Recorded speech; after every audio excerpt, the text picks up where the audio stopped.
नमस्कार दोस्तों, अंडमान ट्रिप के दूसरे एपिसोड में आपका स्वागत है। आज के इस वीडियो में हम नागपुर से चेन्नई की यात्रा करने वाले हैं चेन्नई दुरंतो एक्सप्रेस में। सुबह की खाली सड़क पर हमारा ऑटो दौड़ता हुआ चला जा रहा था। वैसे तो नागपुर रेलवे स्टेशन जाने में लगभग आधे घंटे से अधिक का समय लगता है, लेकिन आज ये दूरी 15 मिनट में ही हो जाएगी। ये नागपुर का सेंटर पॉइंट है, जिसे सीताबर्डी के नाम से जानते हैं। यहाँ पर सीताबर्डी बस स्टैंड सामने ही है, उसी के बसें से बाहर खड़ी हुई हैं। यहाँ से 10 मिनट की दूरी पर ही रेलवे स्टेशन है। हम रेलवे स्टेशन पर पहुँचते हैं इस हल्दीराम के रेलवे कोच रेस्टोरेंट के पास में ऑटो वाले उतार देते हैं हमें। अब हम जब अंदर जाते हैं तो पता चलता है ट्रेन और 2 घंटे लेट हो चुकी है। इस बोर्ड के बगल में ही ये महाराष्ट्र टूरिज्म का सेंटर है, जहाँ पर महाराष्ट्र टूरिज्म के टूरिस्ट प्लेसेस की जानकारी दी गई है। मैं ये पहली बार देख रहा हूँ। मैंने यात्रा बहुत बार की है नागपुर रेलवे स्टेशन से, लेकिन आज पहली बार इसे देखने का सौभाग्य मिला। इसके बाद हम पहुँच जाते हैं एसी वेटिंग हॉल में। यहाँ पर व्यवस्था ठीक थी, लेदर के गद्दे पड़े हुए थे। 2 घंटे निकल गए। फिर हम प्लेटफॉर्म पर आ जाते हैं, जहाँ पर चेन्नई दुरंतो एक्सप्रेस में सवार होने के बाद ये थोड़ा दिमाग में रहता है कि नाश्ता खाना पानी मिलता रहेगा, लेकिन ये नाश्ता मिला हमें। ये सूखे हुए कटलेट ब्रेड और दिन में ये गुलदस्ते वाली रोटी के साथ सब्जी। ये पूरा बासी खाना था, क्योंकि ट्रेन लेट थी, इस वजह से हो सकता है, या हो सकता है ऐसे ही मिलता हो मैं भी। अब बात थी कि टाइम पास कैसे हो, तो ये खेल सुझाया गया। लोग खेल रहे थे, हम भी इसी में सम्मिलित हो गए। अब इस खेल का नाम मुझे नहीं पता है, इसलिए आप लोगों को अगर पता है तो कमेंट करके ज़रूर बताइए कि इस खेल का नाम क्या है। हमारी ट्रेन वैसे 9 बजे पहुंचती चेन्नई, लेकिन लेट होने की वजह से अब ये 12 साढ़े 12 बजे पहुंचेगी। तो कंपार्टमेंट में लाइट जल ही रही है। लगभग 1 घंटे से ज़्यादा इस खेल में समय व्यतीत करने के बाद में डिनर के टाइम हो गया था, और डिनर के टाइम पे 2 कांड हुए। अब 2 कांड क्या थे कि पहला तो जो पेंट्री का स्टाफ था उसको मैंने चढ़ते ही बोला था कि प्लेट मिक्स मत करो, मतलब रेड वाला है तो नॉन वेज का है, ग्रीन वाला है तो वेज का है, लेकिन उसने मिक्स कर दिया। इसकी वजह से ये हुआ। अरे तो खा लिया तब क्या? मैं दे रहा हूँ भेज आपको, पूरा थाली हटा दूँ। चेंज हो गया मैडम, आपका कुछ नहीं एक चाहिए। तो सुबह भी शाम को चाहिए। नॉन वेज खिला दिया, और नॉन वेज के साथ देखो क्या किया। यहाँ से आया था विजयवाड़ा से, वही सर मैं फिलहाल एक चिकन के लिए मुझे बोला गया था, तो मैं सर फर्स्ट एसी वाला लेके आया आपके लिए। Forget about the chicken.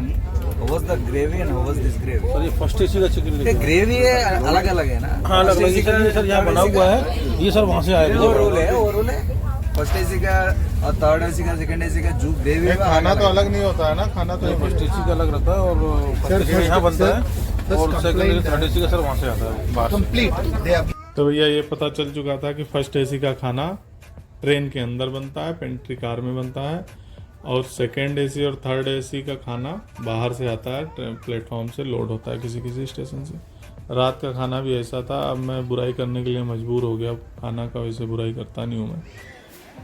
लगभग 12:30 बजे हम पहुँच गए चेन्नई रेलवे स्टेशन पर। यहाँ पर बैठने की व्यवस्था ठीक थी, पंखे भी लगे हुए थे, और ये कुछ नए डिज़ाइन के भी पंखे लगे हुए थे। यहाँ से बाहर निकल करके हमने ऑनलाइन बुक कर लिया ऑटो। अब ऑटो से 400 रुपये लग रहे थे, और ऑनलाइन बुक करने से 400 रुपये लग रहे थे, और बाकी टैक्सी वाले और ऑटो वाले जो रेलवे स्टेशन के बाहर खड़े रहते हैं वो 1500 से नीचे कोई बात नहीं कर रहा था। 1500, 2000, 1800, 1500 ऐसी बात कर रहे थे। तो हम लगभग आधे घंटे में 40 मिनट में पहुंच गए चेन्नई एयरपोर्ट के सामने। अब ऑटो वाला अंदर नहीं लेके गया, बाहर ही उतार दिया, क्योंकि शायद उसका कुछ एंट्री फीस वगैरह लग जाता। लगभग आधा घंटे हमको लग गए टर्मिनल 4 खोजने में, क्योंकि टर्मिनल 4 जल्दी ही बना था, और हमें मेल आया था कि टर्मिनल 4 से फ़्लाइट जाएगी, लेकिन जल्दी बने होने के कारण ज़्यादातर लोगों को पता नहीं था। फिर एक CISF स्टाफ था ड्यूटी पर, उससे पूछा तो उन्होंने बताया कि उधर है। तो हम लोग लगभग 2 सवा 2 बजे यहाँ पर पहुँचे थे, और फिर यहाँ पर आने के बाद में चेक इन किया, लगेज जमा किया, और फिर आके अपने गेट नंबर 17 के सामने बैठ गए, क्योंकि यहीं से हमको बोर्डिंग करना था। अब 2:30 बज रहे थे, बोर्डिंग होनी थी 5 बजे के करीब। अब एयरपोर्ट पर बैठकर ऐसा लग रहा था कि वाईफाई ना होता तो क्या होता। एयरपोर्ट के फ्री वाईफाई का उपयोग किया, यूट्यूब पे कुछ देखा, 1-2 शो देखे, मूवी देखी और बोर्डिंग शुरू हो गई। तो ये हमें पता नहीं चला कि कब 2 घंटे 2.5 घंटे निकल गए। साथ के यात्रियों की भावभंगिमा से ऐसा लग रहा था कि सारे के सारे लगभग 99% लोग टूरिस्ट ही थे, सब पोर्ट ब्लेयर केवल घूमने के लिए ही जा रहे थे। तो आखिरकार भाई हम अपनी सीट पर आकर बैठ गए फाइनली, और मुझे थोड़ा पैर फैलाने में कठिनाई हो रही थी। ऊपर ये टेबल दिया हुआ है, इकोनॉमी क्लास बकेट सीट। बाहर देखने पर चेन्नई एयरपोर्ट चमचमा रहा था। हम सोच ही रहे थे कि कब अनाउंसमेंट होगी, कब टेक ऑफ होगा, तभी हमें ये आवाज़ सुनाई पड़ी।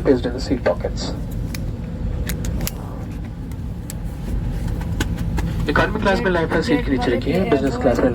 टेक ऑफ करने के बाद हमें एक रोल नाश्ता में मिला, एक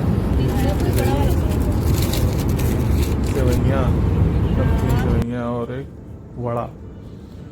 लगभग आधे घंटे बाद अंधेरे से उजाला होना शुरू हो गया और हमें ये रेनबो दिखना शुरू हो गया। अब ये टापू को देखकर आप समझ ही सकते हैं कि जहाज़ काफ़ी नीचे आ गया है और अब लैंड करने वाला है। लेकिन अभी कहानी में ट्विस्ट है। ट्विस्ट ये है कि बैड वेदर के कारण जहाज़ लैंड ही नहीं हो पाया। 2 अटैम्प्ट मारने के बाद में अनाउंसमेंट हुई कि due to bad weather aircraft land नहीं होगा और we are going back to Chennai. अब सभी का मुंह बन गया, क्योंकि मैक्सिमम लोग तो टूरिस्ट वाले थे, घूमने के लिए आए थे। अब क्या होगा भाई, टिकट का क्या होगा, पैसे रिफंड होंगे या दूसरी फ़्लाइट देंगे या इसी फ्लाइट को जाए, किसी को कुछ पता नहीं था, ज़्यादातर लोगों को।